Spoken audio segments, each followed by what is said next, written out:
အခုနောက်ပိုင်းကျွန်တော်တို့တွေးလာတဲ့စကားစုတစ်ခုရှိတယ်အဲ့ဒါဘာလဲဆိုတော့များသောအားဖြင့်အခုနောက်ပိုင်းပြောနေကြတယ် personal development ဆိုပြီးတော့ကျွန်တော်တို့လူငယ်တွေကြားမှာရောလူကြီးတွေကြားထဲမှာရောလုပ်ငန်းရှင်တွေကြားထဲမှာပါတော်တော်လေးကိုဒီတကလုံးကတော်တော်လေးကိုတွင်တွင်ကျဲကျဲသုံးလာကြတယ်။ဘာကြောင့်ဒီတကလုံးကိုသုံးလာကြလဲဆိုတော့မှန်တယ်ဗျ personal development ဖြစ်ဖို့လိုအပ်တယ်။ခင်ဗျလုပ်ငန်းပဲလုပ်နေတာဖြစ်ဖြစ်ကျောင်းသားပဲဖြစ်ဖြစ်အလုပ်သမားပဲဖြစ်ဖြစ်ခင်ဗျ personal development ကမဖြစ်မနေရှိဖို့လိုအပ်တယ် personal development ဆိုတာအနည်းဆုံးဘာကိုပြောမလဲဆိုတော့ကျွန်တော်တို့ self improvement ပေါ့ဗျာသိလားတကူကြီးတိုးတက်ဖွံ့ဖြိုးမှုအဲ့ဒီဟာအဓိကအခြေခံတယ်အဲ့ဒီဟာအခြေခံတယ်ပြီးရင်ကျွန်တော်တို့အကျင့်စာရိတ္တတွေပြီးရင်ကျွန်တော်တို့လူချင်းချင်းစောင့်ထိန်ရမယ် ethic တွေအဲ့လိုအရာတွေအကုန်လုံးကိုစုပြီးကျွန်တော်တို့ personal development လို့ခေါ်တာ okay အဲ့ personal development အဆင့်ကိုမသွားခင်အရင်ဆုံး self improvement ပေါ့ဗျာကျွန်တော်တို့တကူကြီးတိုးတက်ဖွံ့ဖြိုးမှုအတွက်ကိုဒီကျွန်တော်တို့ဘာတွေလုပ်လို့ရမလဲဆိုတော့အနည်းဆုံးကျွန်တော်ပြောပြပေးမယ်အချက်၅ချက်နဲ့ကျွန်တော်ရှင်းပြသွားပေးမယ်နံပါတ်1ချက်ကဘာလဲဆိုတော့ကျွန်တော်တို့ဒီ small wins လို့ခေါ်ရပြသိလားအောင်မြင်မှုတိတိလေးတွေကျွန်တော်တို့စိတ်ပါတဲ့အချိန်မှာထားပြီးဝုန်းတိုင်းကျဲလှုပ်ပလန့်ကြီးတွေဆွဲပြီးတော့ပန်းတိုင်းကြီးတွေထားတာမျိုးထဲကျွန်တော်တို့ကမနေ့ပြန်မှာငါပါလုပ်မယ်ဒါမှမဟုတ်ဒီနေ့ငါပါလုပ်မယ်မနေ့စောစောထားကျွန်တော်တို့စာမျက်နှာတစ်ခုမှာရေးလိုက်အများကြီးတွေရှောက်ပြီးတော့ကိုမဖြစ်နိုင်တာရုပ်တရက်ကိုလှုပ်ဖို့မလွယ်တဲ့ဟာမျိုးတွေရေးတာမျိုးတွေကျွန်တော်တို့အနည်းဆုံးတိတိလေးတွေကိုတကယ်လုံနိုင်တဲ့အရာကိုအချိန်ထဲမှာလုံလောက်ကိုဒီအောင်လုံနိုင်တယ်ဆိုတဲ့ test မျိုးတွေကိုကျင်းနေပေါ့ကျွန်တော်တို့ချရေးလိုက်ညာတော့ပြန်ခေါင်းထဲမှာရှိတယ်ကျွန်တော်တို့ချမရေးပေးကြတာများတယ်အဲ့တော့ကျွန်တော်တို့ဘာလုပ်မလဲဆိုရင်ချရေးလိုက်ချရေးပြီးတော့ဥမာကျွန်တော်တို့ဒီနေ့စာအုပ်တုပ်ကနေပြီးတော့စာ9မျက်နှာငါဖတ်မယ်။စာအုပ်ပဲဖြစ်ဖြစ်။နံပါတ်2ကျွန်တော်တို့အင်္ဂလိပ်စာ vocabulary 9လုံးလေ့လာ။နံပါတ်3မနေ့စောစောတနင်္လာရီလမ်းလျှောက်။အဲ့လိုပုံစံမျိုးကိုလုံးနိုင်တဲ့တကယ်ကိုအချိန်ပေးနိုင်တဲ့ test တွေလေးတွေကိုစုလိုက်မယ်ကျွန်တော်စုပြီးပါလို့ရှိရင်အဲ့ဒီအရာတွေကိုတစ်ခုချင်းစီဖြစ်မြောက်သွားတိုင်းမှာကျွန်တော်တို့ဒါကိုယ့်ရဲ့ပန်းနိုင်ကိုနီးကပ်ဖို့အတွက်ကိုယ့်ရဲ့အောင်မြင်မှုတစ်ခုအနေနဲ့သတ်မှတ်ကြမယ်ကိုကျွန်တော်တို့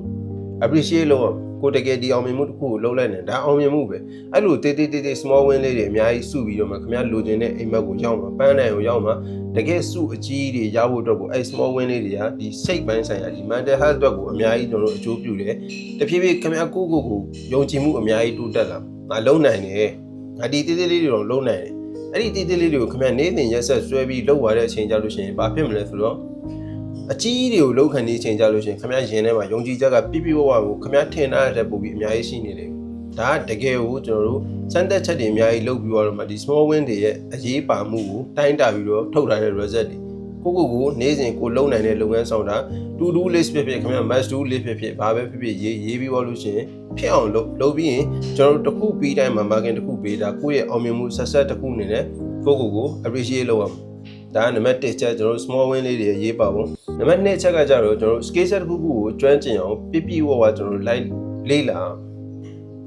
ာလူတစ်ယောက်မှာသူ့ရဲ့ professional ကြတဲ့ skill set တစ်ခုဆိုတာမဖြစ်မနေရှိရ main ကလေးတွေအတွက်အဲ့လောက်ကြီးအဓိကမကြောက်ဘူးဆိုပေမဲ့ကျွန်တော်တို့အပြင်လောကမှာငွေရှာနေတဲ့လောကကြီးမှာတိုက်မယ် fight မယ်ရှေ့ကိုတက်ဖို့အောင်မြင်မှုရှိသွားမယ်ဆိုတဲ့လူငယ်တွေယောက်ျားလေးတွေမှာများသောအားဖြင့်ပို့ပြီးတော့ကိုကျွမ်းကျင်တဲ့ကိုယ့်ရဲ့ professional ဖြစ်တဲ့ skill set တစ်ခုကမဖြစ်မနေကျွန်တော်တို့ရှိရအဲ့အတွက်ကိုဘာလုပ်မလဲဆိုလို့ရှိရင်ခုမှအခုထိ professional skill set အနေနဲ့ရွေးထားတဲ့လမ်းကြောင်း career path မရှိသေးဘူးဆိုလို့ရှိရင်ကျွန်တော်တို့ဘာလုပ်မလဲဆိုတော့ရွေးပါတခုကိုတကယ်ကိုဝါသနာနဲ့ကိုက်ညီတာပါလေကိုလှုပ်ချင်တာပါလေကိုတွားနေတဲ့ပန်းနဲ့ဥမာကိုတက်နေတဲ့ကျောင်းကကိုရဲ့ဝါသနာလားဗီဇလားဒီလုံးနဲ့ပဲခင်ဗျားပတ်စံရှာရမယ်တစ်သက်လုံးဆိုရင်လုံနိုင်တာဒါကို career ရောအနည်းဆက်ဆုံးရှာဖွေလို့ရအောင်ကျွန်တော်အကြံပေးတာအဲ့ပုံစံနဲ့စဉ်းစားကြည့်အလုပ်တစ်ခုခုပဲဥမာကျွန်တော်တို့ခေတ်စားနေတဲ့အရာတွေအများကြီးရှိတယ် social media marketing တို့ပြီးသွားရင်ကျွန်တော် TikTok marketing တို့ပြီးသွားရင် video editing တို့ပြီးသွားရင်ကျွန်တော်တို့ content writing skill writing အများကြီးရှိတယ်ဗျအခုနောက်ပိုင်းမှာတည်တာလူငယ်တွေကပတ်စံရမယ်ပတ်စံရလွယ်တယ် client ရှာဖို့နီးစပ်ရာတွေလွယ်တယ်ဆိုလို့ရှိရင်ဘာဖြစ်လဲဆိုတော့ live လုပ်ကြည့်ခြင်းတဲ့ပုံမှာအကုန်လုံးဗယံပရာကျွန်တော်တို့ရှောက်ပြီးတော့တက်ကြတယ်ဘာတွေတက်လဲဆိုလို့ရှိရင်အများကြီးပဲဗျာ video editing ရှိမယ် content writing ရှိမယ် script writing ရှိမယ်ပြီးသွားရင်ဒီ process ကြီးတစ်ခုလုံးခြုံငုံပြီးတင်တန်းနေတဲ့ရှိတယ် all in one ဗျာတည်လားအားလုံးတယောက်တည်းကလုံးနိုင်ပါတယ်ဆိုတဲ့ပုံစံမျိုးနဲ့စိတ်ထဲမှာထင်ပြီးတော့တကယ်လဲလိုက်ပြီးတော့ run ရတဲ့လူငယ်တွေရှိတယ်ကြာတော့ဘာဖြစ်လာမလဲဆိုလို့ရှိရင်အများကြီးပဲဗျာဒီပုံစံလုံးနေတဲ့လူတွေတည်လား agency တွေလည်းရှိတယ်တယောက်တည်းလုံးနေတဲ့လူတွေလည်းရှိတယ်အများကြီးလုံးနေတဲ့လူတွေလည်းရှိတယ်အဲ့အတွက်ကိုကြာလို့ရှိရင်တယောက်တည်းအကုန်လုံးနေတယ်ဆိုတဲ့လူတွေအကုန်လုံးမှိမ့်ပြီးပျောက်ကွယ်အောင်ပါဘာကြောင့်သူ့မှာ professional အဖြစ် skill set တတ်မှတ်ထားတဲ့သူ့အတွက် skill set ကမရှိတော့ဘူး video editing လည်းတူပဲအဲ့တော့ဘာဖြစ်လဲဇတိရ နောက်တစ်ခုကကိုနက် writing နဲ့သူပဲဘာဖြစ်လဲဇတိရတယ်နည်းနည်းပဲအကုန်လုံးမှာတော်သွားတဲ့ပုံမှာအချိန်တန်ရင်တယောက်ချင်းစီတော်တဲ့လူတွေအကုန်လုံးစုလာတဲ့ agency တွေကိုသွားရှင်လာတဲ့အချိန်ကြလို့ရှိရင်ခင်ဗျာချင်းစီပေါ်တော့ကောက်ကြတန်ခဲ့မှာအဲ့အတွက်ကိုနဲ့ကိုက်ညီတဲ့ skill set တစ်ခုခုထုတ်ပြီးသွားလို့ရှိရင်အဲ့ဒီအရာကိုအချိန်ပေးပြီးတော့နေ့စဉ်ကျွန်တော်တို့အချိန်1နာရီဆို၎င်း1နာရီခွဲဆို၎င်း2နာရီဆို၎င်းအချိန်ပေးပြီးလေ့လာပါနေ့စဉ်မှန်လုပ်ရမယ်ဆိုရင်ကျွန်တော်ပထမတစ်ခေါက်ဗီဒီယိုတင်ပေးခဲ့တယ်အဲ့မှာနိုင်1000ဥပဒေသားဆိုပြီးကျွန်တော်ပြောပေးပါတယ်ခင်ဗျာ best case set ကိုမဆိုနိုင်1000ပြည့်အောင်လေ့ကျင့်နိုင်ရင်အချိန်ပေးနိုင်ရင်နိုင်1000ဆိုတာအရန်ခက်ခဲနေရင်တော့ခင်ဗျာတစ်ဝက်လောက်အချိန်ပေးနိုင်ရင်ထိုက်တန်ရှိတဲ့နေရာတစ်ခုခုကိုချိန်နေရမယ်အဲ့အတွက်နံပါတ်2အချက်အနေနဲ့ကျွန်တော်တို့ skill set တစ်ခုခုကိုချမှတ်ပါပြီးရင်အဲ့ဒီအရာပေါ်မှာအချိန်ပေးပြီးလေ့လာပါနံပါတ်3အချက်အနေနဲ့ဆိုလို့ရှိရင်ကျွန်တော်တို့ဒီ social media ပေါ့နော်ခင်မီတိုးတက်လာတဲ့နည်းပညာအခုနောက်ပိုင်းဆိုကျွန်တော်တို့ AI တွေရှိမယ်အများကြီးပဲဗျာသိတာကျွန်တော် generative AI တွေပြီးတော့တခြားအများကြီးပေါ့အဲ့လိုအများကြီးတဲ့မှာကိုကလိုက်ပြီးစီးမျောတဲ့အချိန်ကြလို့ရှိရင်ဒီ social media အနေကျွန်တော်နံပါတ်1အချက်ရုံးထွက်နိုင်မှုလို့သိတာကျွန်တော်တို့အချိန်တွေကိုပေးနေနေရ social media မဖြစ်ဖို့လို့လေ့လာတဲ့အများကြီးပဲခုနောက်ပိုင်းမှာဆိုကိုမသိတာမှန်သမျှကိုကျွန်တော်တို့နိုင်ငံဖြည့်ပေးမယ် agent တွေရှိနေတယ် AI agent တွေရှိနေတယ်ခင်ဗျာလိုချင်တာမှန်သမျှကိုလွယ်ကူထုတ်ပေးမယ် generative AI တွေရှိနေတယ်အဲ့တော့ကိုကျွန်တော်တို့အချိန်ပေးတဲ့နေရာ social media တွေမဖြစ်ဖို့အရေးကြီးတယ် social media တွေသုံးတဲ့အချိန်ကို limit လုပ်ပြီးသွားရင်ကိုယ့်ဘဝအတွက်တန်ဖိုးရှိတဲ့ခုနနံပါတ်2အချက်မှာကျွန်တော်ပြောခဲ့တဲ့ကို skill set တစ်ခုကိုလေ့လာတဲ့နေရာမှာအထောက်အကူဖြစ်စေမယ့်မေးခွန်းတွေမေးပါ AI ကိုအချိန်တိုင်းအဲ့ဒီအပေါ်မှာကျွန်တော်တို့သုံးပါဒီပညာကိုကျွန်တော်အလွဲသုံးစားမလုပ်မိဘူးအတွက်ကိုအရေးကြီးပါတယ်ဒါကနံပါတ်3အချက်ပါနံပါတ်4အချက်ကကြတော့ကျွန်တော်တို့ be patient လို့ခေါ်တယ်စိတ်ရှည်ရမယ်ဗျာနော်စိတ်ရှည်ပါစိတ်ရှည်ဖို့ဘာကြောင့်ပြောလဲဆိုလို့ရှိရင်ဥပမာလေးတစ်ခုအရင်ဆုံးပြောပြမယ်ကျွန်တော်ဥပမာဆိုအဖြစ်အပျက်လေးတစ်ခုပေါ့နော်စမ်းတက်ချက်လေးတစ်ခုဘာစမ်းတက်ချက်လဲဆိုလို့ရှိရင်ကျွန်တော်တို့တက္ကသိုလ်ကြီးတစ်ခုမှာဗျာဒီနောက်ပိုင်းကတက္ကသိုလ်ကြီးတစ်ခုမှာဆရာတယောက်ကသူ့ရဲ့တပည့်10ယောက်ကိုစုလိုက်တယ်